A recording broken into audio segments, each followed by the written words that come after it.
বিদ্রোহী গোষ্ঠীগুলোর মধ্যে বন্দুকযুদ্ধের পাশাপাশি প্রথমবারের মতো ড্রোন এমনকি রকেট হামলাও শুরু হয়েছে ভারতের সেভেন সিস্টার্সের অন্তর্ভুক্ত মণিপুর রাজ্যে। এতে বিপাকে পড়েছেন রাজ্যের সাধারণ বাসিন্দারা। চলমান সহিংসতার মধ্যে এবার নতুন করে আলোচনায় ভারতের আরেক রাজ্য অরুণাচল প্রদেশ। স্থানীয়দের বরাতে ভারতীয় গণমাধ্যমগুলো দাবি করছে অরুণাচল প্রদেশের ৬০ কিলোমিটার ভেতরে ঢুকে পড়েছে চীনের সেনাবাহিনী। এমনকি প্রদেশটির অঞ্জ জেলায় চীনাদের সেনা ক্যাম্পও দেখার দাবি করেছেন কেউ কেউ।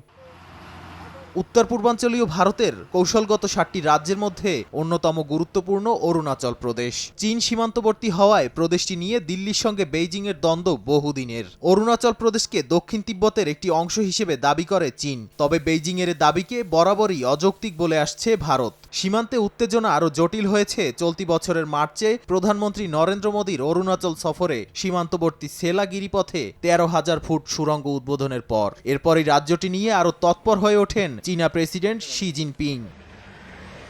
আন্তর্জাতিক সম্পর্ক বিশ্লেষকরা ধারণা করছেন মণিপুরের সহিংসতার দিকে গোটা ভারতের নজর থাকার সুযোগটাই গ্রহণ করেছে চীনা সেনারা। তবে ভারতীয় সীমানায় চীনের অবৈধ অনুপ্রবেশ এবারই প্রথম নয়। এর আগে ২০২২ সালেও এমন ঘটনা ঘটেছে। তখন স্থানীয় ২ যুবক নিখোঁজ হয়েছিলেন। এতে স্থানীয়রা দাবি করেছিলেন চীনের পিপলস লিবারেশন আর্মি পিএল-এর হেফাজতে আছেন তারা। তারও আগে ২০২০ সালের সেপ্টেম্বরে সুবানসিরি জেলা থেকে ৫ যুবক নিখোঁজ হয়। এক সপ্তাহ পিএল-এর হাতে বন্দী থাকার পর ঘরে ফেরেন তারা।